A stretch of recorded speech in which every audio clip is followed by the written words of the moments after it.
Gulat yung mga brand ko, yung mga nakatayo si Brad doon, sabi ngayon, first time ko nakita tumayo sa pulpit. It's been a long time, tol. I think ilang years na bago kami ulit po nagkita. And then suddenly, I just sent a message to him. Hindi siya nagdalawang isip, okay tol, sabi. Amen.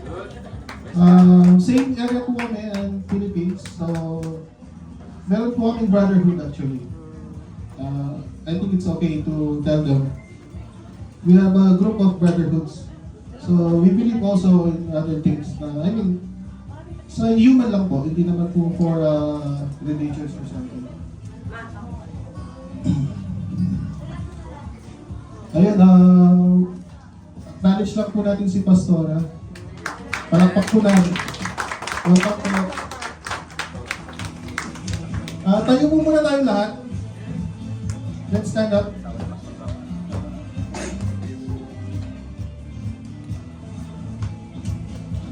Gusto ko lang po, just follow me, just state your name as loud as you can and say, after you said your name, say, thank you Lord, thank you Jesus. Sa pinakapalakas po na gusto nyo. Kasi yun po yung blessing na ibibigay ni Lord sa inyo today. Amen. Okay? Sabay-sabay tayo. 1, 2, 3. My name is Mark. Thank you Lord, thank you Jesus. Kayo naman po. Sabay-sabay. 1, 2, 3. My name is Lord. Thank you, Lord. Thank you, Jesus. Mahina pa po. Alam ko, may mas malakas pa dyan. Nagdadaya kayo. Dinadaya nyo si Lord, ha? Yakin kayo mamaya. Again. 1, 2, 3. My name is Lord. Thank you, Lord. Thank you, Jesus. Tingnan nyo, may mas malakas pa. Dito po tayo sa church. Bawal po ang nakasimangot. Amen. Bawal ang nakasimangot. Tignan nyo yung katabi nyo. Brad, sis, smile. Sabihin nyo po sa kanila, tama po, bawal po nakasimangot dito. Bawal ang tutulog-tulog. Dahil mamimiss nyo ang blessing ni Lord. Okay? Gusto nyo po ba mag-magic ako? Gusto nyo po ba mag-magic ako? Okay? Mag-magic po ako. After kong nag-magic, you will receive. Can we close our eyes? Can we close our eyes po? Nawala ako, no? Hindi niyo ako nakita. Buksan niyo po yung mata niyo. Nandito na ako. Again. Keeping aside. Let's close our eyes. Pikit po tayo.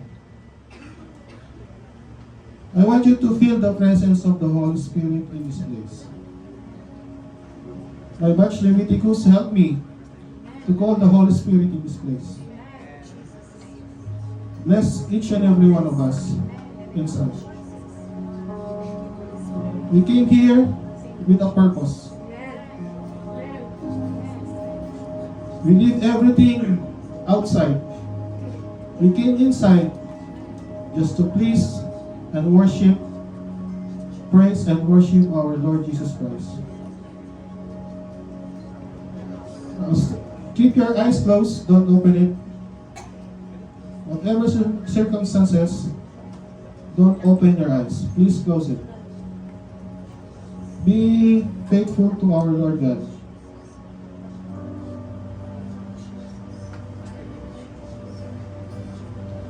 Dear Lord, we thank you for everyone gathered here today and ask that you surround us with your powerful life changing presence. Thank you for loving each of us and for calling us to walk with you. We come before you as we meet and declare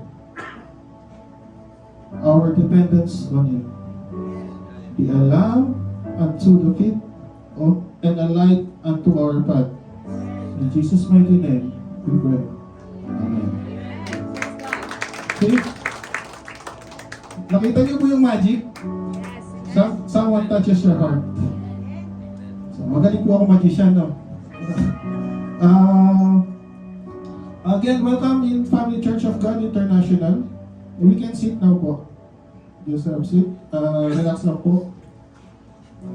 Again, welcome Family Church, dito sa church namin, Family Church of God International. Mayroon po kaming vision dito. We have a vision. And our vision is to win soul and make them a disciple. Kaya po yung mga na-invites namin, salamat po sa inyo. Thank you for your time. You have a purpose po. At least, kahit pa paano, you share your time with us and with God. We have a mission here. Let every attendee a soul winner. Let every soul winner a winner a leader. And let every leader a leader of leaders. Kung ihimayin po natin yan, napakalalim po yan sa mga vision and mission po ng church natin.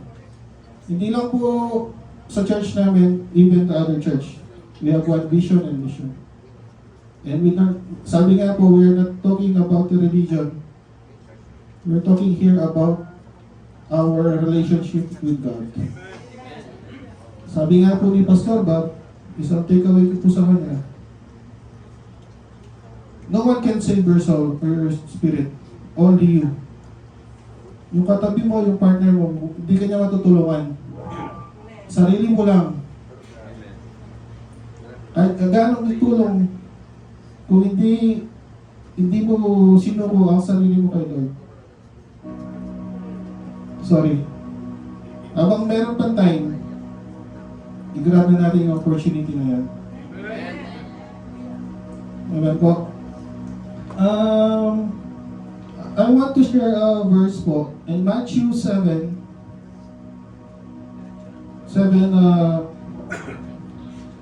mention po, ayun po. Basahin po natin sabay-sabay. 1, 2, 3. Ask and it will be given to you. Seek and you will find. Knock and it will be opened to you.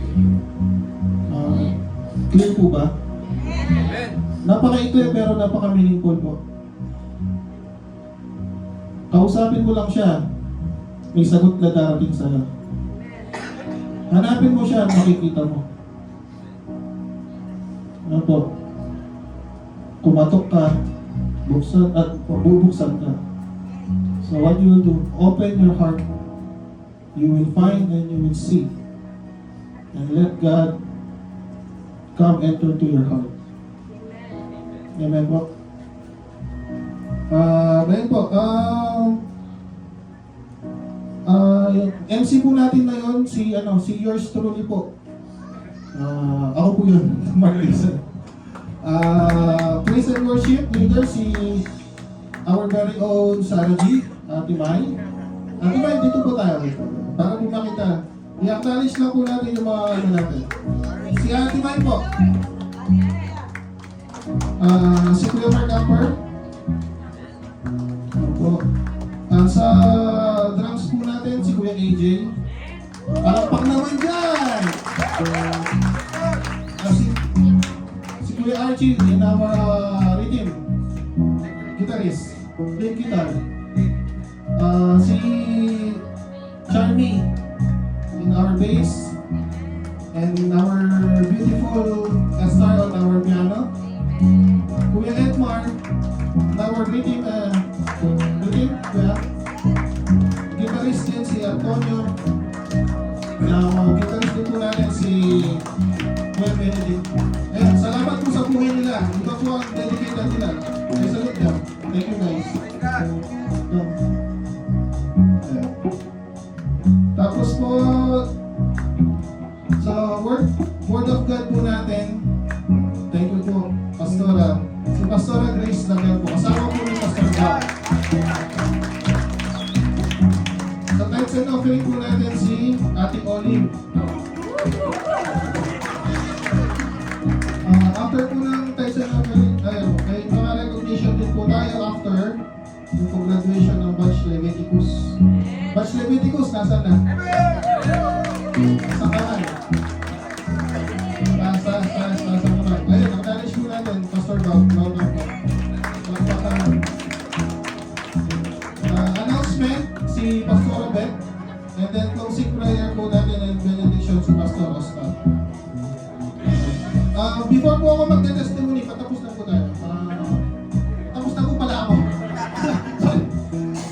Magte-testimony po ako. mag-share po ako ng testimony ko. But I want Leviticus, gusto ko mag-spread out tayo. May umupo sa likod. Kasi pag nag-praise and worship tayo, alam ko we are on fire. Gusto ko may kumakanta at sumasayaw sa likod, may sumasayaw at kumakanta sa gitna, may sumasayaw at kumakanta sa harap. We will occupy all this space. Hindi lang hindi tayo sumasayaw at nag-praise and worship. Gusto ko magmula sa likod at sa harap. So okay lang po, we'll scatter po, Leviticus. Yung mga invites po natin, dalhin po namin sila sa harapan. Come on po, let's go.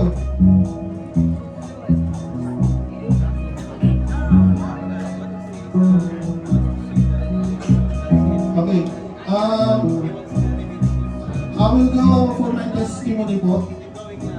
I will share one verse po in Philippians 4:19. Ayan po. Pag-ibasa po. 1, 2, 3.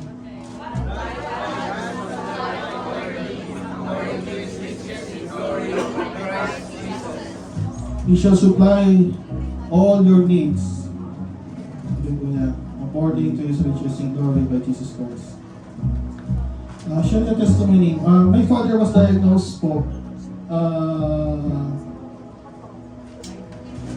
dialysis way back 2020 and nag-struggle po talaga kami sa pera. That time hindi ko pa kilala si Lord, although may communication ako pero hindi po ganito kalalim. So fast forward, nagbayad po kami ng mahal sa private, medyo mahal po. And then a few years back, 2023 October, si mother naman po. Si mother naman, sa kidney niya, stroke. Ganun po yung nangyari. So, expected ko na po yung expenses. Tatlo lang po kasi kami magkakapatid. Panganay po ako, then babae, and then bunso lalaki. So, yung dalawang kapatid nasa Pinas,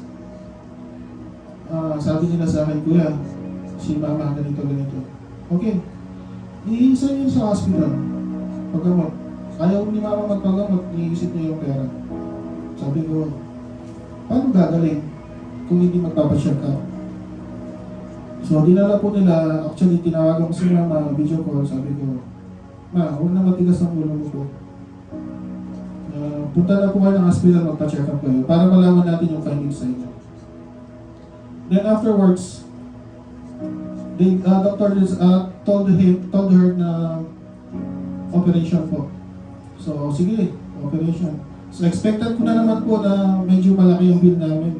Which is true, pumapalo na ng 400,000. So, meron pa silang 3 days. Which is successful operation. Sabi ko, sa sarili ko, paano to? Lord, paano to? Sabi din ng kapatid ko, Kuya, paano? Benta niyo na yung mga gamit ko dyan, sabi ko. Yung sasakyan, yung motor, benta niyo na. Total, hindi ko na rin nagamit. Brand new, hindi ko rin nagamit. Nandiyan lang. So, benta niyo na. Kahit magkano lang. Pandagdag. Yun na. And then some things dito, tinatry ko magbenta rin po. Ipadala sa akin na. Iyak ako. Ayun. Afterwards, meron pa 2 days. Sinend sa akin yung receipt. Almost 300,000. Although meron insurance si na mama, sabihin mo ng 300 into 50%, abot lang po rin siya, papalo ng 200 pa rin or 150. Doctor's fee, hindi po siya kasali.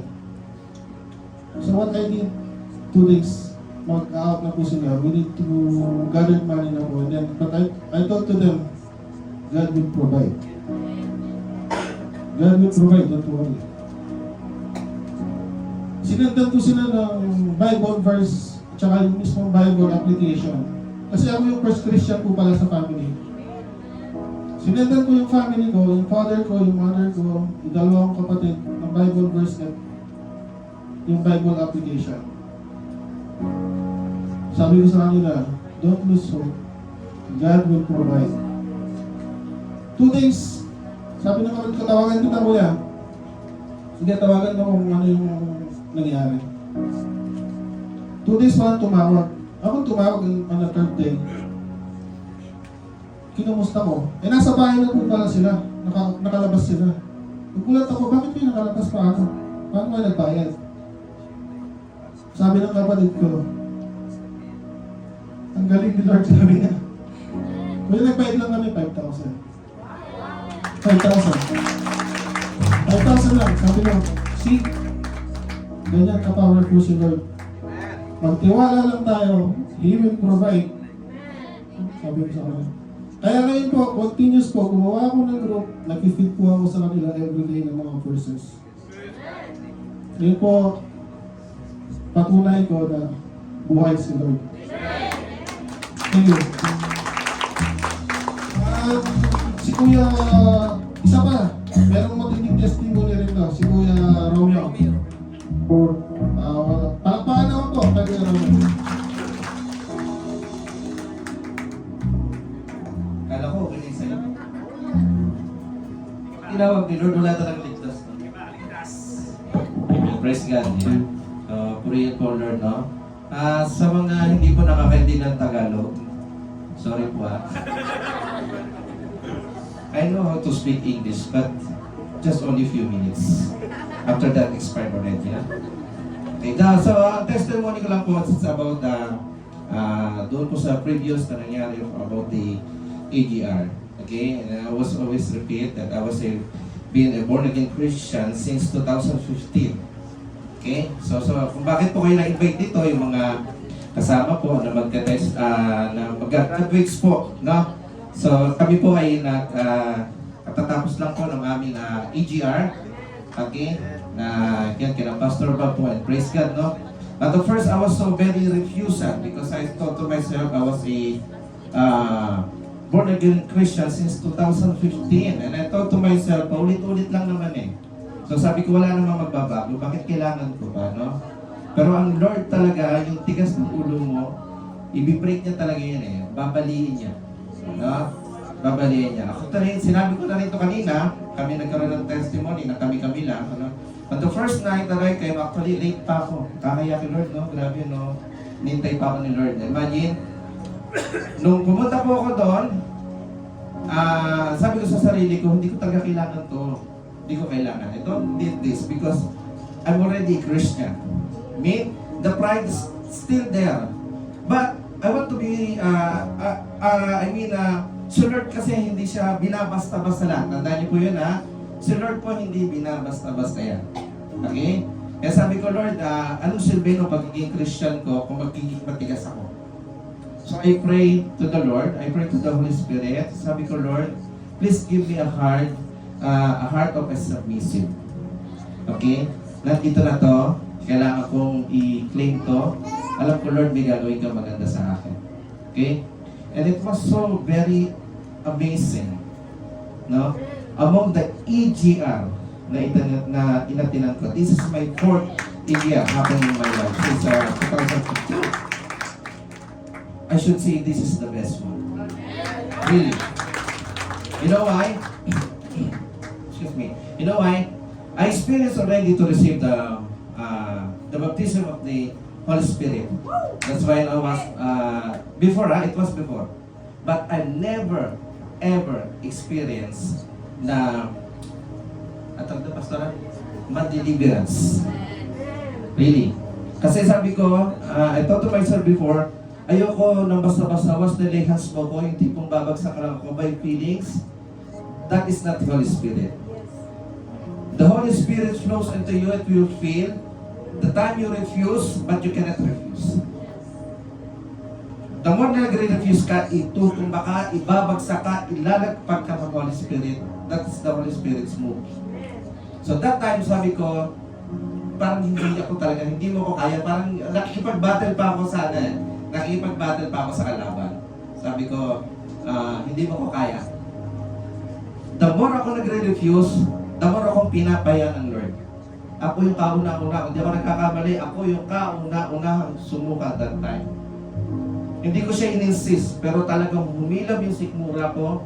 Yung nga, sabi nga ni Pastor Bob, baka ako tutukan ni Pastor Bob na sumuka ng pork and beans. Pagkakataon ko na ito, Pastor Bob, di pa ako makain ng pork and beans. But praise God. You know what? That was the best experience that happened in my life, no? Grabe. I was very shaking on the floor, no? I was crying a lot.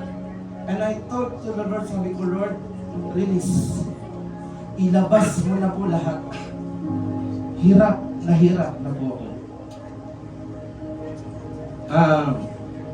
Sa pinagdaanan po kasi, nawala din kasi ako ng konti lang naman because of circumstances. Namatay po kasi ang asawa ko ng year 2022 because of dengue, and siya po yung nag-encourage sa akin maging born again Christian. Naabot ko yung punto before nung first time ko ma-meet ang Lord, naabot ko yung punto na tinatawag na spiritual prayer. Yung tipong walang-wala ka pero hindi ka nangangamba kasi may pinangahawakan ka salita ng Lord. Lagi ko sinasabi ko lang sa sarili ko noon, kung mga ibon nga sa parang pinapakain ng Diyos, kami pa kaya. Ganon katindi. Hanggang na-feel ko ang fire of the Holy Spirit, magkasama kaming mag-asawa, nagsisilbi sa Lord. Naging malakas po ako masyado sa Lord. Sobra akong sport sa Lord. Sabi ko nga kanina, pag nag-prayer po ako, para lang ako nakikipagkwentuhan sa Lord. Minsan uupo lang ako sa pader, minsan wala nang time eh. Pag trip ko makipagkwentuhan sa Lord, makikipagkwentuhan ako. Ganun po. Kaya siguro yung pride ko, gumanon din eh. But, kapag nando ka sa rurok ng presence ng Lord, lahat binigay sa iyo ng Lord, no? Tapos darating yung time makakalimutan mo siya, meron din namang consequences. Ito yung sinasabi sa amin noon na yung salita ko kanina, ang Lord po kasi hindi talaga binabasta-basta mga kapatid. Tandaan nyo, yung pinagsaserva po natin rito, hari po ng mga hari. Hari ng mga hari. Kaya kung mapapansin nyo, even that time, kahit kailangan mag-early up rito, mag-early up. Kasi yung pupuntahan ko, hindi basta-basta pupunta. Hindi lang basta tao. Kundi pinakamataas sa lahat. Ang Holy Spirit. Kanina ko umiyak kayo, naiiyak ako kasi I really praise the Lord, no? Kasi inihiling ko, after the death of my wife, sabi ko, Lord, gusto ko rin ma-experience yung relationship ko sa'yo before. Yung pakiramdam na nandiyan ka lang lagi sa tabi ko, yung pakiramdam na may masasandalan ako, yung pakiramdam na kahit hirap na hirap ko, kaya ko tumay. And it happened because of the AGR. Nagbalik siya. Yung parang tipong pagkatapos ng AGR, parang gusto kong lumabas, i-express yung nangyari sa akin, i-express yung goodness ng Lord sa buhay natin. That's why I encourage you, brothers and sisters, experience what we have experienced. Kung hindi mo maintindihan yung sinasabi ko, try, subukan niyo po. Doon yung makikilala si Lord.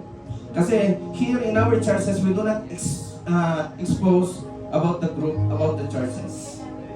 We emphasize here the relationship unto the Lord. Iba yung may religion ka lang sinasamahan na napapakinggan. Iba yung may relasyon ka sa Lord. Iba. May pasapot, kaya sinasabi ko, eto nandito yung isa kong invite ko, which my photographer also.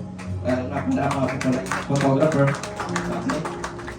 Kasi sabi ko, nung time na nag-struggle kami, nawalan kami ng yung isang part ng pinagtatrabuhan namin medyo na-close. Sabi ko, hindi ko kailangan mangamba. May Diyos ako eh. Kung mananatili ako sa kakayahan ng utak ko, hindi ko alam kung anong gagawin ko. Pero kung mananatili ako sa kakayahan ko, anong kayang gawin ng Lord sa buhay ko, magtitiwala lang ako. May mangyaring maganda. Would you imagine? Ganon kabuti ang Lord sa akin, never akong pinababayaan. Tapos that time, nag-refusal pa ako. Kaya totoo lang ng AGR, napahiya po talaga ako sa Lord. Sobra ako napahiya. No? This is the problem of being a older Christians. That's the pride. And totoo po yung pinupunto ng AGR, being a member of the church, you need to be a submissive. Ang pinaka-cue sa lahat, obedience. Obedience. Ang mga pastor, inilaan po yan, nilagay po ng Lord yan sa posisyon para i-guide tayo eh. Kung sila mismo kalabanin mo, yung blessings na hinangan mo, wala talaga. Wala talaga. Kaya after that, no, nung before the end of the night, niyakap ko talaga No? Sina Tatay Oscar, Pastor Rapet. Sabi ko, I want to be submissive. Lord, kung saan mo ako nilagay, doon ako, sige lang. Gamitin mo ako. Imagine nyo, would you imagine ha? Up to the last moment, ang Holy Spirit nang usap, no? Nung Saturday, nung aming activities, pinapili na kami ng gusto naming name. No, pinapili na kami ng gusto naming name.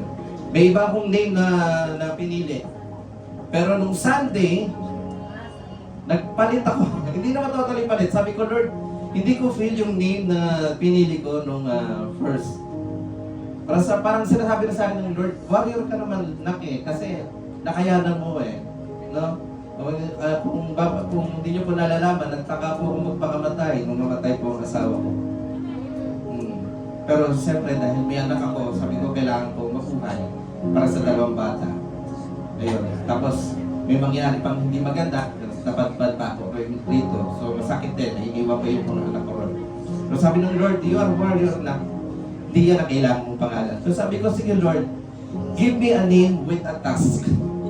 Yung may gagawin ako. Kasi nilagay mo ko dito So, may rason. So, give me a name with a task. And I'm surprised, no?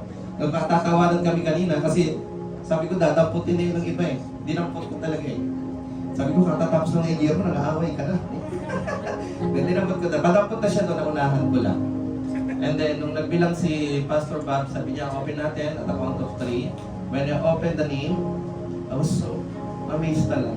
Na-surprise ako. Because the name I got is Leader. A name with a task. Grabe, no? Sabi ko, Lord, huling araw na lang, nangungusap ka pa. No? So, nung umuwi ako sa bahay, kahit pagod na pagod po ako, promise, hindi po ako natulog. Nag-usap kami ng Lord. Sabi ko, Lord, I want to walk on the task that you gave to be a leader. And that's why I really thanks to the life of our leader, Brother Jonas. Makulit po talaga siya. Sobrang kulit. Sabi niya, sige na, bitbitin ko na yung gamit mo. Gusto mo yung kwarto mo, dali ko doon. No, para lang umatin ako. So, yun pala talaga yung purpose. Actually, hindi si Lord ang nangulit. Kapatid, sa tuwing kinukulit kayo, pumunta rito, hindi yung tao ang nag-invite sa inyo kumulit para makarating kayo dito. That was a calling from the Lord. Kasi aminin man natin sa hindi, bawat isa sa atin rito, may dinadala. May pangangailangan. Unahin mo ang Lord sa buhay mo, and the rest will come. Kahit hindi mo hingin. May mga bagay sa buhay ko na hindi ko hihingi ko sa dumarating. Kasi alam ng Lord ko rin pangangailangan. Seek ye first the kingdom of God. Amen? Amen. So, yun. So, sobrang salamat po for this family, the FCGI family. Kung hindi ko pa mabanggit yung name, kasi nga bago lang po. No? Sobrang salamat, pero higit sa lahat, sobrang salamat sa Lord. That's why I encourage you all na ma-experience nyo po kung ano yung na-experience natin. And this experience would not be remain to that experience only. Let us walk. Lakaran po natin kung ano po yung nilid ng Lord sa atin. And everything will comes good. Amen? Thank you, Lord. Thank you, Jesus Christ. Hallelujah. Thank you, Kuya Romeo. Para paano, tumayo po tayo lahat. We will start our praise and worship. Please, namnamin po natin yung bawat linyang nakasulat sa puso po natin. I will tell you the secret. Close your eyes. Talk to the Lord. And He will bless you. Let's welcome Kuya Ampar.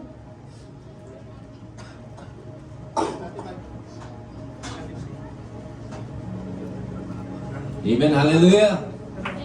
Praise God. Are you having an expectant heart? Amen. Are you expecting something today? Yeah. You're not brought here because of the one who invites you. As per Brother Mark again, and Brother Romeo was telling, but it's because God leads you here. Amen. Amen. Hallelujah. And today we're going to welcome everyone with the love of the Lord. Welcome to the house of God. Because here we don't serve the gods of men. We serve the gods of Israel. Amen? Hallelujah. So bago tayo mag-umpisa, before we start, just say hi to your left side, to your right side, just to know and to see the faces. And say, good afternoon. Hallelujah. Hallelujah. Yeah, releasing blessing. Hallelujah. Glory to God. Hallelujah. Today we're going to sing the Dwell of Unity, which is actually originally song is a Hebrew song, which is Hinema 2. This song is always kinakanta ko siya during every Feast of Tabernacle sa Jerusalem. So before singing it, I want to read the verse of Psalms 133, 1-3, as says, "Behold how good and how pleasant it is when brothers dwell in unity." So we are in different congregation, but we serve God alone. Amen? Though we are many, but we are one body. Amen? Hallelujah. It's like a precious oil on the head, running down on the beard, and the beard of Aaron, running down on the collar of his robes. It is like the dew of Hermon. Hermon is the loftiest peak in the land of Palestine, in the land of Israel. It's the highest mountain, Mount Hermon, which falls down on the mountains of Zion. For the Lord has commanded the blessings and life forevermore to everyone. Hallelujah. So let's glorify God. Sumayaw tayo. If you want to dance, if you want to jump, talon lang kayo. And connect with God. Open your hearts and let's serve our mighty God. Amen. Hallelujah. Behold how good and how pleasant it is for brethren to dwell together. Behold how good and how pleasant it is for brethren to dwell together. In unity, to dwell in unity. La la la la la la la la. Come on. In unity, to dwell in unity. La la la la la la la la la. Behold how good and how pleasant it is for brethren to dwell together. Behold how good and how pleasant it is for brethren to dwell together. In unity, to dwell in unity. La la la la la la la la la. In unity, to dwell in unity. La la la la la la la la. Hinematu pumanai, shebeleking kamyakan. Hinematu pumanai, shebeleking kamyakan. Unity, we dwell in unity. Hallelujah. La la la la la la la la la la. Unity, in unity, to dwell in unity. La la la la la la la la la la. Behold how good and how pleasant it is for brethren to dwell together. Behold how good and how pleasant it is for brethren to dwell together. Unity, to dwell in unity. La la la la la la la la la la. In unity, to dwell in unity. La la la la la la la la la la.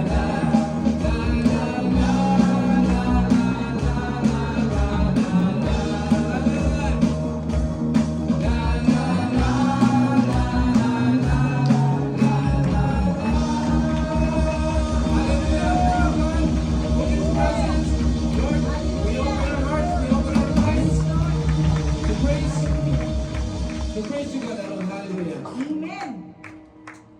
Hallelujah. Are we all good? Amen. So God is good? And all the time? God is good. All the time. And all the time God is good. So today, we're gonna we're gonna give a shout of praise, for we believe that our God we have a God of 3-in-1. Amen?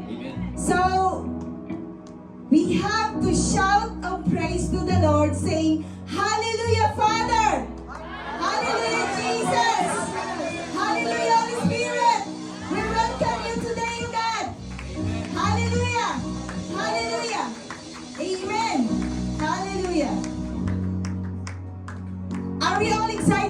to praise our living God. Amen.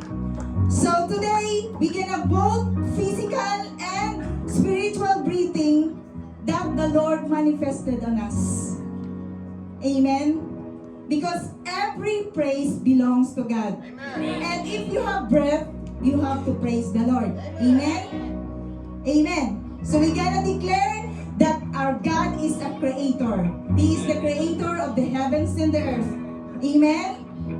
So come on, we're gonna lift up our hands to God. Hallelujah. Hallelujah. Yes.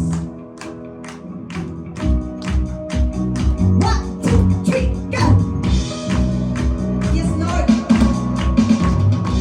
Hey, hey, hey, hey. Say.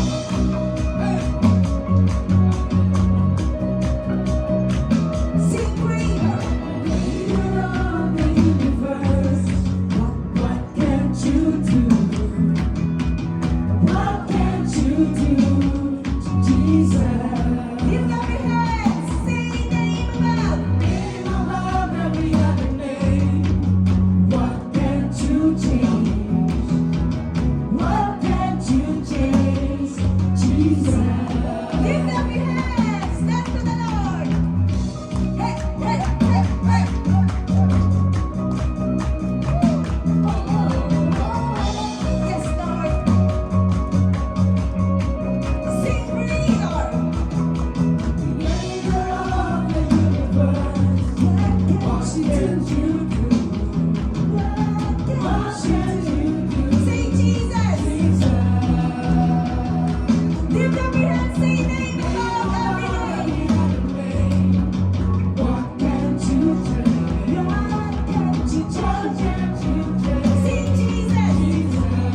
Hallelujah.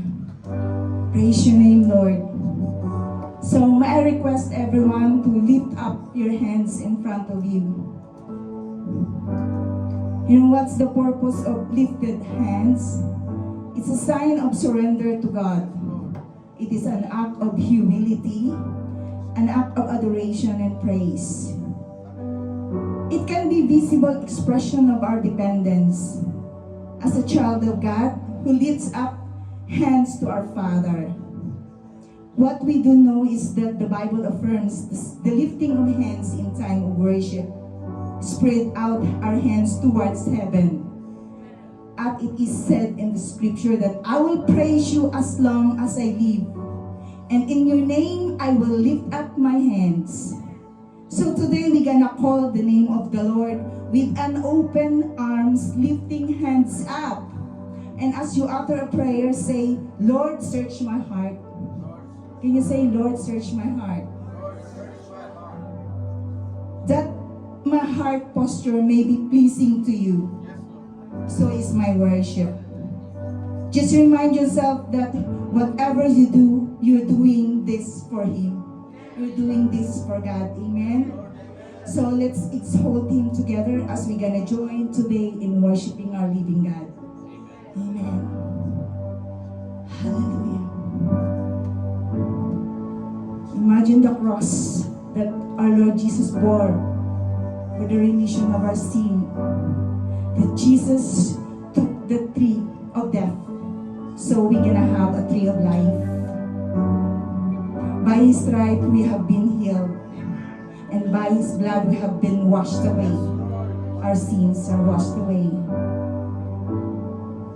So, people of God, make this as your prayer, imagining how our Lord Jesus sacrificed on that tree 2,000 years ago for us to have a salvation. He is the God, but He came down for us. It's because of His unconditional love for us. Hallelujah. Hallelujah.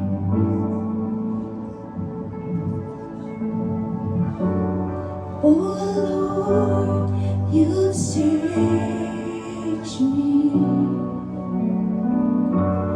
You know my ways. Even when I fail you, I know you love me. Yes, Jesus. Your holy presence, God. Your holy presence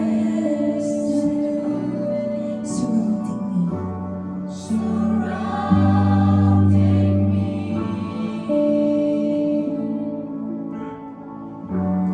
In every season, I know you love me. I know you love me. At the cross.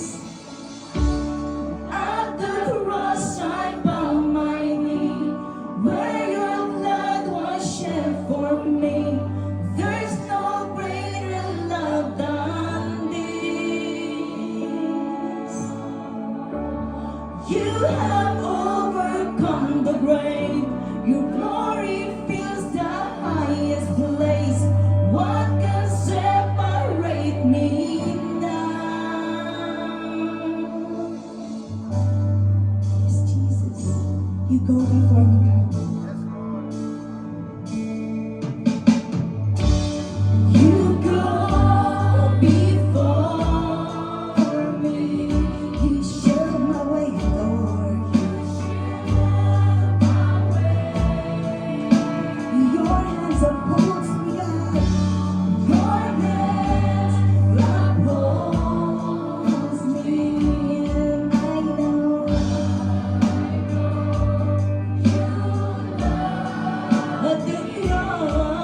before me, and I know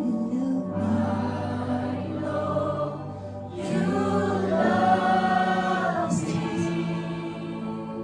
I know you love me. At the cross I bow my knee, where your blood was shed for me. There's no greater love than this. You have overcome the grave. Your glory fills the highest place. What can separate me now? At the cross I bow my knee, where your blood was shed for me. There's no greater love than this. You have overcome the grave. Your glory fills the highest place. What can separate me? At the cross, I bow my knee, where your blood was shed for me. There's no greater love than this. You have overcome the grave. Your glory fills the highest place.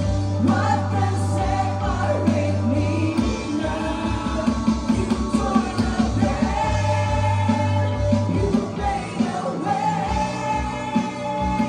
When you said that it is done, you tore the veil. You made a way.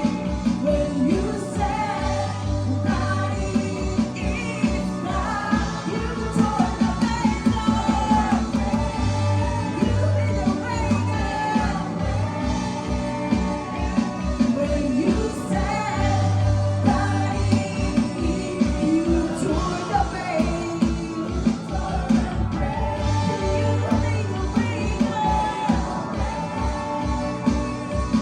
When you said that it is done.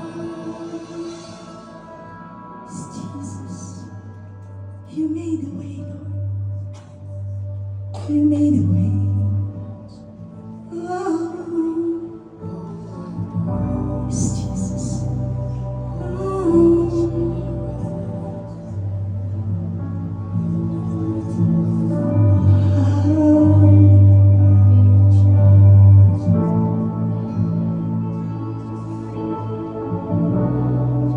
Yes, Jesus.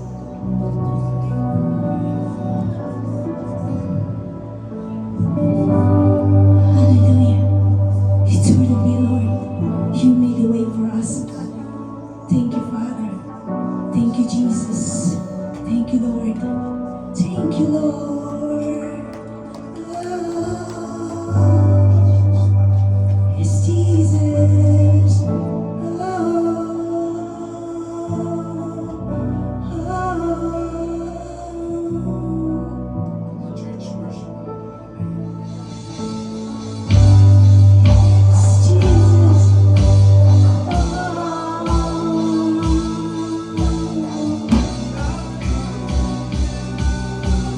You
that could not hold you down.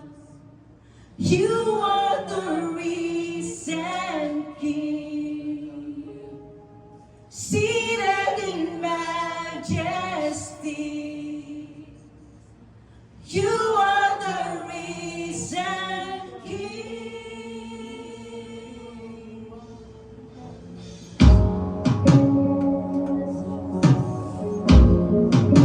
Yes, Jesus.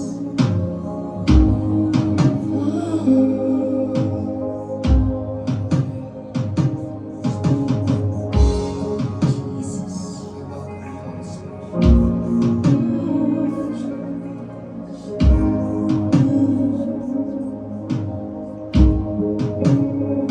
By His stripes we are healed. By His nail-pierced hands we're free. By His blood we're washed clean.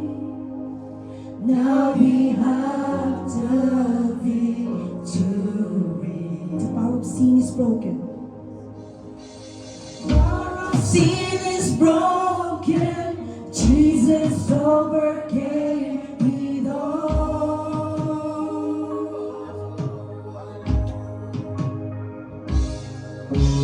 He has won our freedom. Jesus has won it all.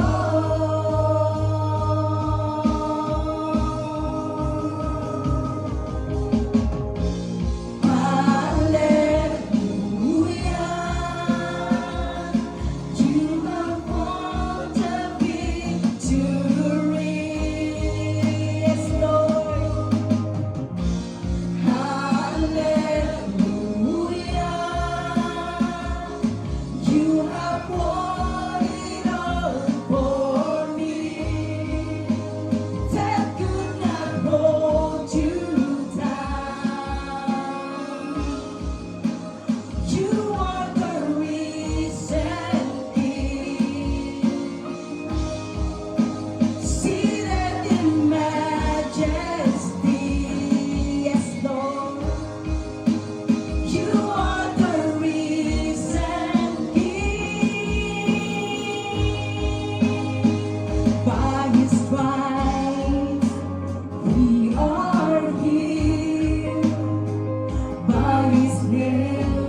God is risen. He is alive. The victory. He reigns on. Our God is risen. He is alive. He won the victory. Our God is risen.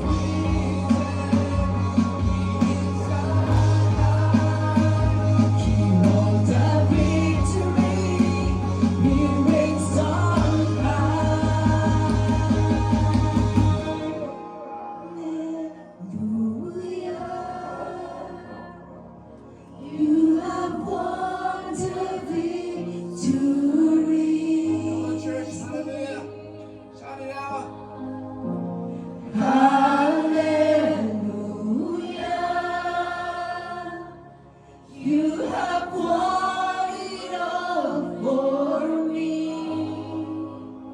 Death could not hold you down. You are the risen King, seated in majesty. Seated in majesty, yes, Lord. You are the risen King.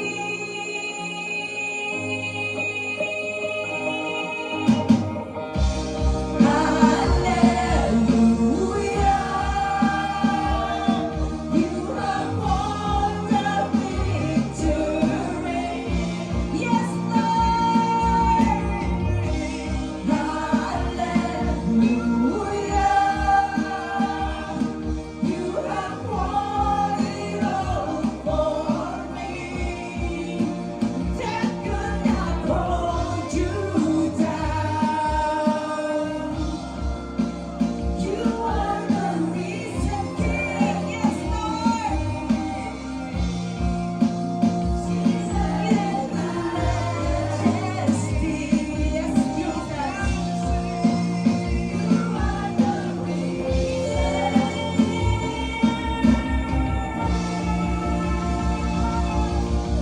Jesus is alive. He's alive. He's moving. He is alive.